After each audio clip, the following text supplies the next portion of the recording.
All right, welcome to your mini masterclass on how to acquire Spanish. See, language only has four components to it: speaking, reading, listening, and writing. That's just about everything you can do in a language, including Spanish. And the reason I bring this up is because I actually want to restrict the activities you do that fall outside of this realm. So notice how it doesn't include translating sentences, doing grammar exercising, or even repeating what other people say. None of that is really included in what truly engages you in what is a language. All these activities only take time away from what you really need to be doing in order to acquire Spanish, and that is meaningful interaction. So cool. We know we need input, we know we need output, and we also went over the fact that input and output have a relationship to each other that is made up of two rules. The first one being that input must always come before output. You must read before you can write. And the second rule is that your level of input will always be greater than that which you can output, meaning you can always read to more than you can speak. But what I didn't tell you is that there's actually a third rule, and this rule might just be the most important one. The third rule is that the input you receive, meaning the content that you read or the content that you listen to, must always be comprehensible. Okay? What does this mean? It means you must be able to understand the majority of whatever you consume. This relationship between input and output is extremely important. Okay? This is going to take you super, super far in your ability to speak Spanish. Okay? These three rules, if you can harness them correctly, will take you to places you would have never expected with your Spanish speaking abilities. All right, so let's begin. The first rule is really the most simple one, and it's quite effective. So, as we said, input must always come before output. What does this mean? Let's make this tangible. So, let's say someone shows you the Spanish word for hello, which is hola. When you learn that word, you now have one word in your arsenal that you could use, and so you can greet people in Spanish.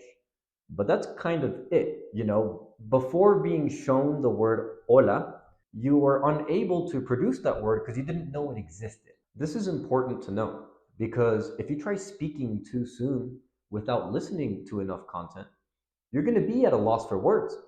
So that's why it's good to sometimes be patient and just read and listen a lot so that you have enough vocab so you can start working on. Which actually brings us to our next point. The level of input that you're able to receive will always be more than that which you can produce. Meaning, your input is always going to be more than your output. And this dictates essentially how much you'll be able to speak. Have you ever noticed how someone who reads a lot has a really good vocabulary? That's kind of the point. The more that you read, the more that you listen, the more you're going to have in your tool belt to be able to speak and communicate with. So let's say you've read or listened to 10 Spanish words. You now have 10 Spanish words that you can work with, but you don't have 20 just yet. You'll have 20 when you read and listen to 20 different words. So, what does this mean? As you consume content and as your input increases, your potential for output increases. And I said a really important word here: your potential for output. Just automatically listening and reading isn't going to take you to a really high speaking level. You actually need to practice your output after receiving the input. So after reading and after listening a whole lot, you actually need to practice both your writing and your speaking so that your input increases, right? Like let's say you have right here is the input you've received. Well, the potential for your output is right here, but your real output is actually down here until you work on it. And then it can get to here. But once it reaches the ceiling, you need to get more and more input so that then you can increase your output. And so this is a really important distinction to make because if you're able to understand Spanish, but you can't yet speak it, this is exactly why. Your potential for output is quite high, but you have yet to practice your output in order to fulfill that potential. So, what does practicing output even look like? As important as it is, it might seem a bit confusing to someone who's just starting out. And it's actually quite simple. There's a couple of different activities that you could do in order to practice your output. Okay. The first thing is when you watch or read a story or a video or whatnot, right? Get down a piece of paper and actually summarize everything that you just consumed. Okay. This is really key. So if you can summarize in detail what you just read or what you just saw, that's going to really help you solidify what you just learned. And so you'll be able to catch up to that input you just received. Okay. The second activity you can do is something called active recall. And that includes watching a piece of content like earlier or reading something, getting a blank piece of paper, and writing down as many words as you can remember. Now, I have a more in-depth video on active recall that I'd be more than happy to share with you at the end of this video. The third activity you can do is you could answer writing prompts that may or may not have anything to do with the content you've received or listened to. As in, if you watch the beginner video, then these writing prompts are beginner prompts that you can then answer to have a more free flow expression of your ideas and thoughts. And the last activity that I could recommend you do is after reading or listening to a piece of content, what you could do is answer questions on that content. Now, this is a little more tricky if you're watching content that's just out there, but there are some pieces of content out there that have built-in questions. And if you can find those, you're really going to excel. And you know what? I actually have one last one for you. I said that the previous was the last one, but this is another one for you. Is let's say you watch a YouTube video, right, in Spanish about anything. In the comment section, you could actually leave a little game for people to play. It would be like two truths and a lie. And so you could come up with two truths and a lie about the video you just watched, post it in the comment section, and then have fun seeing other people comment and try to see which one is the right one. So it practices your comprehension and it practices other students' comprehension too.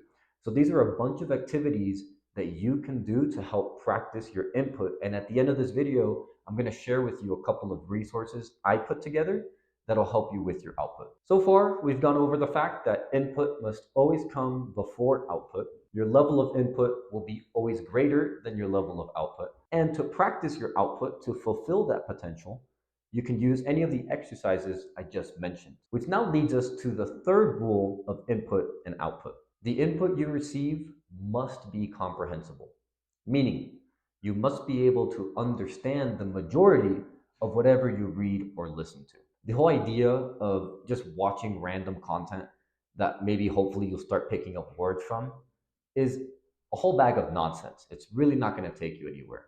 All these videos you see about like beta wave, Spanish in your sleep is not going to get you anywhere. There's a whole bunch of mumbo jumbo.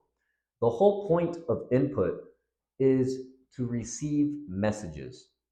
And this is probably the most important thing you can walk away with from this video. If you're not capturing a story while you're reading or while you're listening to content, then it really serves no purpose.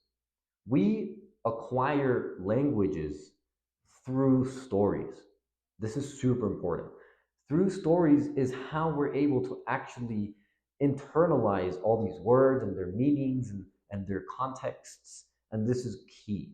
Because here's the thing, do you want to learn a bunch of words by just getting their translation? Or would you rather learn words through context?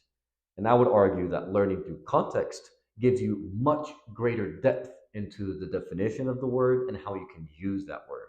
And so as you listen and read to different stories, your brain isn't associating words with their English words. Your brain is associating Spanish words with the plot of the story, and then it'll be able to tell, oh, this word means this because it was used this way in the story. And that's so much more powerful than just whipping out a dictionary or even like a Spanish English translation book. So by keeping the comprehension level of whatever you're consuming above at least 93%, is going to guarantee that you skyrocket your Spanish acquisition because you're actually going to be receiving messages that you can understand. Okay. And as a complete beginner, this might be a little difficult, but don't worry. I put together some resources specifically for you, even if you're starting from zero, that you should be able to understand from day one. And so now that you know this, I better not find you out there, listening to Spanish that you don't understand in your sleep. Okay, we're not going to do that. Okay, we're going to listen to Spanish we understand when we're awake. Okay, good. So that was a lot, and I know it was a lot. And I'm really glad you've gone through this journey with me, because now you have the tools necessary to acquire Spanish to a level that you would have never expected to get to before, especially in as quick of a time as you can get there. And so, as you already know, there's an important relationship that you must follow between input and output. And following the rules of this relationship will absolutely take your Spanish acquisition to new heights. But that's not all. Look, here at Apprendix, we actually put together a comprehensive and immersive Spanish Acquisition Academy that uses all of the rules and all of the principles we've gone over today.